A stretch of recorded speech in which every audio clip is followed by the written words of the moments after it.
हरे कृष्णा दोस्तों, एक बार फिर से मेरे इस चैनल कंचन की आध्यात्मिक डायरी पर आप सभी का स्वागत है।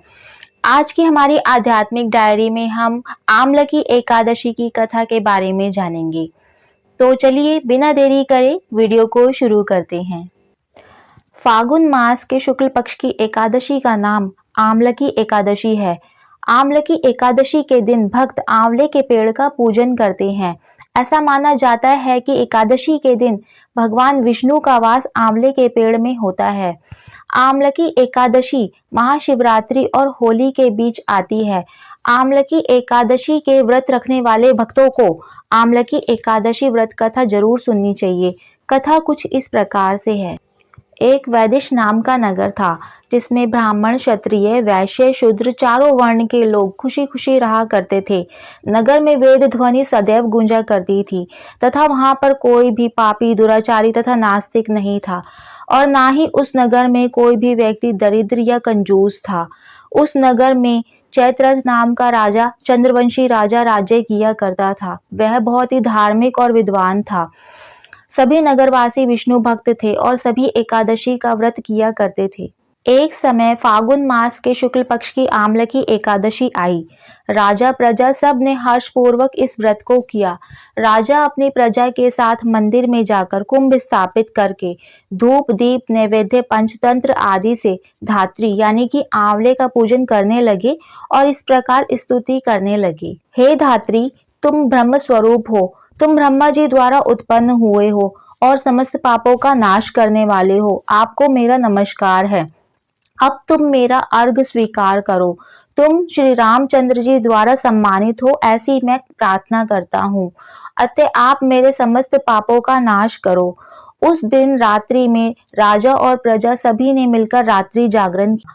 रात के समय वहां एक बहेलिया आया जो अत्यंत पापी और दुराचारी था। वह अपने कुटुंब का पालन जीव हत्या करके किया करता था।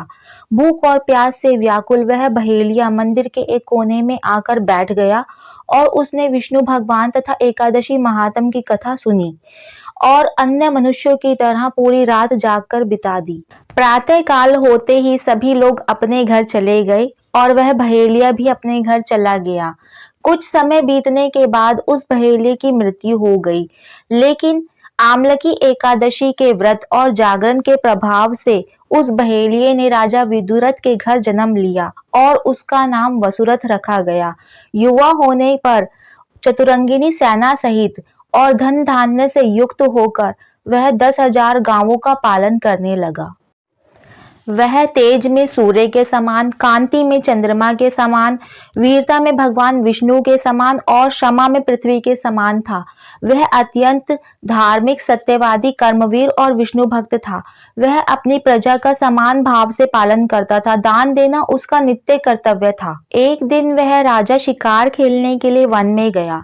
देव योग से वह रास्ता भटक गया और दिशा ज्ञान न रहने के कारण उसी वन में एक वृक्ष के नीचे सो गया।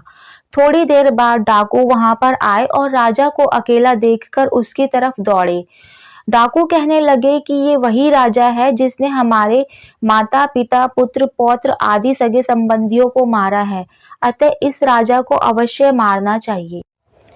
ऐसा कहकर वह डाकू उस राजा को मारने के लिए उसकी तरफ दौड़े और उसके ऊपर अनेक प्रकार के अस्त्र शस्त्र से प्रहार करने लगे।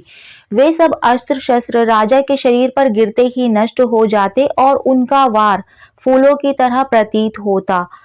उस समय उन डाकुओं के अस्त्र शस्त्र उल्टा उन्हीं पर ही प्रहार करने लगे, जिससे कि वे मूर्छित होकर गिरने लगे। उसी समय राजा के शरीर से एक दिव्य स्त्री उत्पन्न हुई जो कि बहुत ही सुंदर थी, लेकिन उस स्त्री के नेत्रों से लाल लाल अग्नि निकल रही थी, जिससे कि वह काल के समान प्रतीत हो रही थी। वह स्त्री उन डाकुओं को मारने के लिए उनकी तरफ दौड़ी और थोड़ी ही देर में उसने सारे डाकुओं को काल के मुंह में पहुंचा दिया। जब राजा सोकर उठा और उसने डाकुओं को मरा हुआ देखा तो वह सोचने लगा कि इन डाकुओं को किसने मारा है, इस वन में मेरा कौन हितैषी है।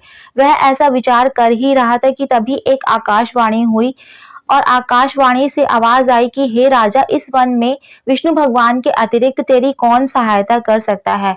इस आकाशवाणी को सुनकर राजा अपने राज्य में गया और सुखपूर्वक राज्य करने लगा।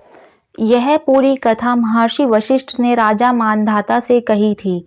महर्षि वशिष्ठ बोले कि यह आमलकी एकादशी के व्रत का ही प्रभाव है कि जो भी मनुष्य आमलकी एकादशी का व्रत करता है वे प्रत्येक कार्य में सफल होता है और अंत में विष्णु लोक धाम को जाता है। आमलकी एकादशी को ब्रज में रंगभरनी एकादशी भी कहा जाता है और खाटू नगरी में खाटू एकादशी कहा जाता है। आज की अपनी आध्यात्मिक डायरी के विषय को हम यहीं समाप्त करते हैं। आशा करते हैं आपको हमारी आज की वीडियो अच्छी लगी होगी। वीडियो अच्छी लगी हो तो वीडियो को लाइक, शेयर और कमेंट करके जरूर बताएं, जिससे कि हमारे चैनल को आगे बढ़ने में आपका सहयोग मिल सके।